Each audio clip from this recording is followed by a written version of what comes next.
on part 2 of mealworm farming video. I'm going to show you how to sift out the eggs from the beetle tray and how that process works. As you can see, this little wooden rack here that I fabricated didn't go as planned the first time, so I had to make some adjustments. The first board wasn't wide enough to go over the top of this shelf, so I had to cut out another one to extend and just attached it, but I did that so I could have, in my limited space, 2 carts. So here are the sifting trays. It was an investment to me. It's a one-time purchase. You can find them on Amazon, and I'll put the link in the video description below.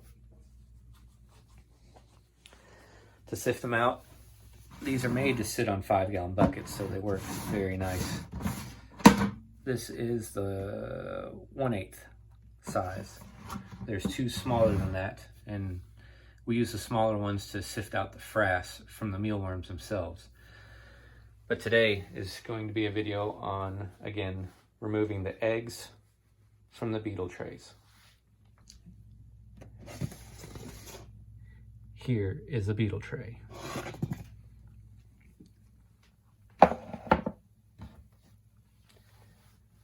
Now these guys are right at 4 weeks old, 4 to 5 weeks old. Research showed that these will produce from 4 to 6 weeks. After that, they will stop producing. And I'll show you the bottom of the tray here in a minute, and you'll see hopefully still some egg residue, a sign that they're still producing. I believe it said anywhere between 200 to 500 a female can lay in the eggs. So you can do the math on how many there is there. We've had 500 to start with, and we're transitioning all the mealworms from their pupa stage to these beetles and hope that we have a bunch of trays of eggs.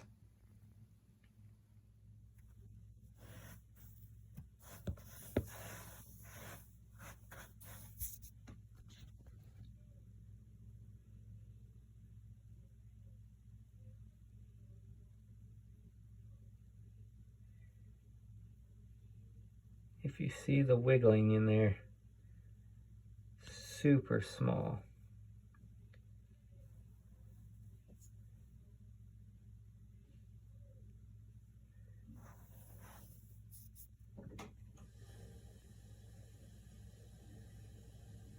These are baby mealworms.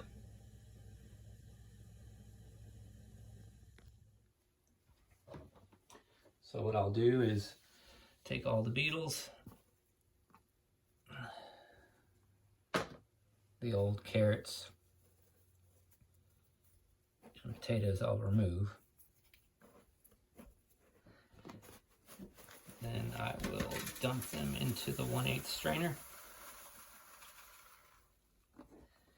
And if you can see the sticky residue, that's showing that there's still some eggs being produced in there. They say that the eggs themselves are smaller than a grain of sand, so you're not able to visibly see them unless they were separated on perhaps a piece of paper, and you could spot them that way. But this 1/8 inch strainer here, right over the bucket, we'll just gently sift it out.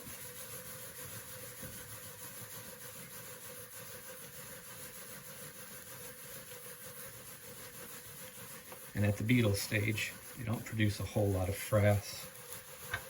This is something I learned through trial and error. The first week, did not do this correctly. I thought I was sifting out frass, but most likely it was a bunch of eggs that I did not get.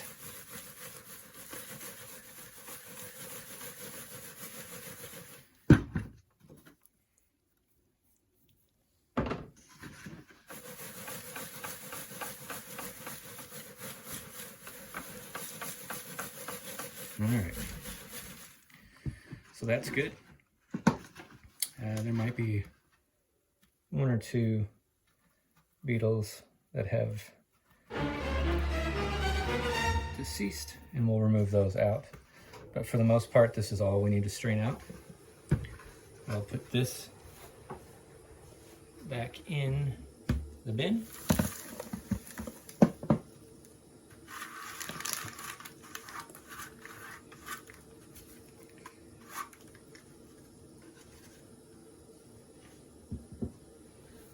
I will pick out any of the beetles that I see that are no longer living.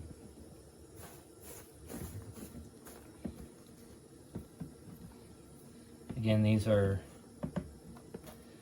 about four to 5 weeks old now. So here in the next week or two, they'll probably stop reproducing, and then their life cycle will be over for us.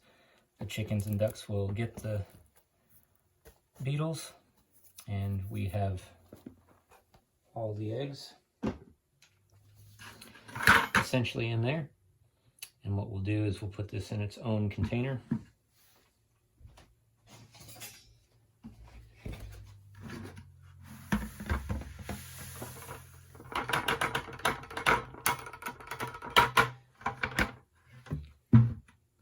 And if you want, you can even take this and the next one down, which is the 1/12 strainer, and strain this substrate through there. And you'll, again, get all the eggs sifted out of there, and then you might even have some of this bigger substrate, the wheat bran, that you can reuse for your beetles. Which I will do that now. Put this substrate in here into the 1/12 strainer.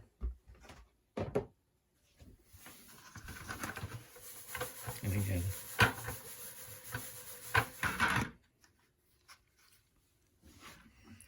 so that right there is a whole lot less, but that should have most likely most of the eggs in there.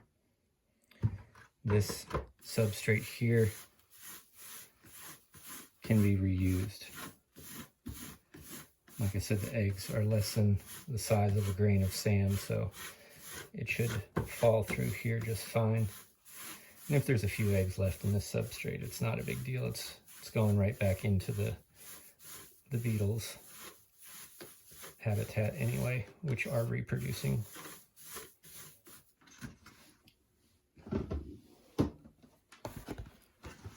So here are those beetles that we sifted out.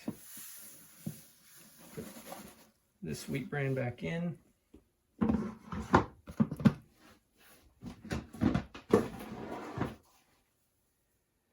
I like to always put at least one fresh scoop, maybe two, of substrate for these guys and girls.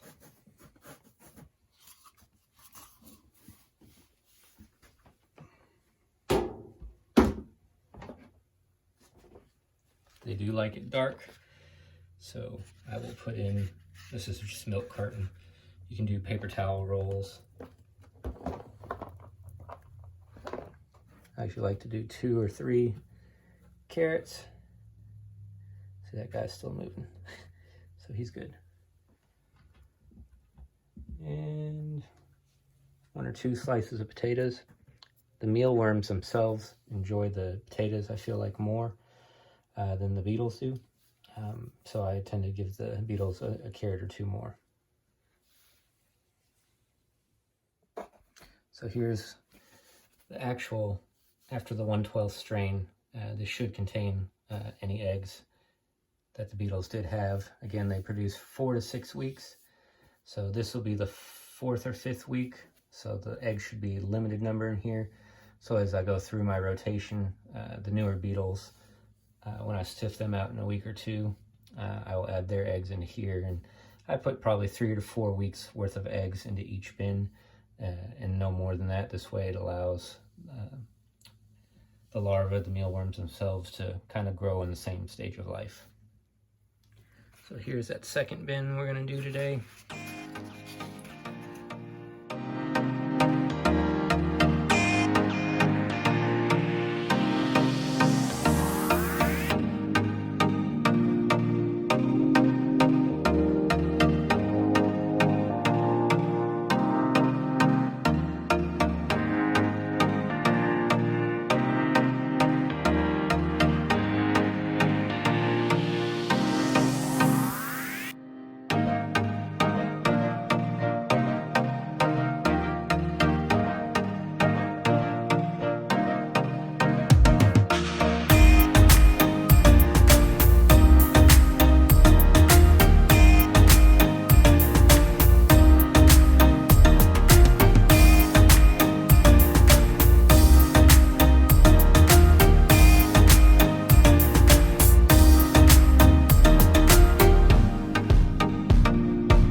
Not sure if I mentioned this on my first video or not, but this substrate that we use is wheat bran. You can use rolled oats or wheat bran is what I found from the research. This comes in at our mill, local mill, 50-pound bag for $12. And one thing that I did see in research is that you could have mites from the substrate. So either freeze this the night before you use it originally, or bake it. I know you can bake it at a certain temperature, and I'd have to research it what that temperature is, but I actually just kept mine in the freezer for a few days and pulled it out when I was ready to use it, and I've left it out since then and haven't noticed any issues with that. But just wanted to make sure you all knew that the mealworms will live and the beetles will live in this wheat bran substrate or the rolled oats. So that was the original 500 beetles that we had. They're cleaned out, and one's already eaten a carrot. Now as we go lower, the next two trays, these beetles and these beetles, I'll sift them out just like I showed you as well. I wouldn't expect much to come from them, as they've only been in the stage for about a week. I say usually a little after a week they start producing. And then this is a mix still. We have the pupa stage, these little white guys.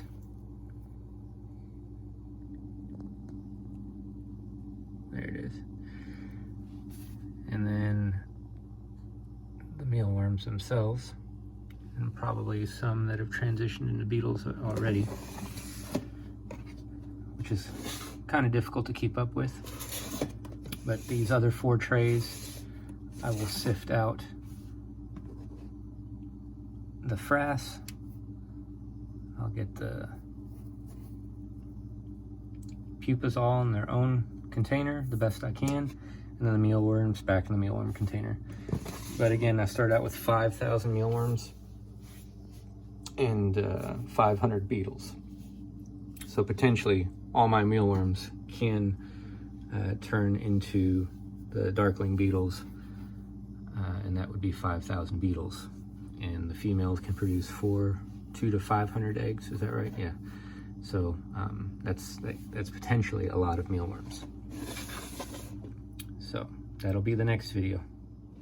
All right, guys. Hope that video was helpful. Just a quick recap. I use the 1/12 strainer and the 1/8 strainer to sift out the eggs from the beetle trays. I do that once a week.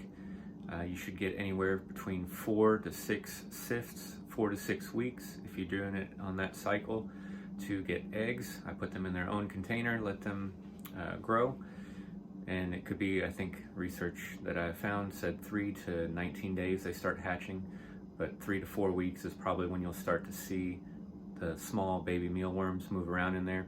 And I'll take more video of that as they get older. And I'll just continue this cycle until something changes or I need to expand again. But again, I have the 2-cart system now with lots of empty drawers. I hope to have lots of mealworms for the chickens and ducks. And if I get a big amount of it, then possibly start selling some. I know we have a chicken swap in the area, so might go there and try and sell them and see how that goes. But the next video will be on sifting out mealworms themselves, or the pupa stage beetle tray mix that I had 4 in, and just give you a quick tutorial on how to do that. So if you have any thoughts, comments, questions, again, please leave them below. Don't forget to subscribe. Thanks for coming by, and God bless.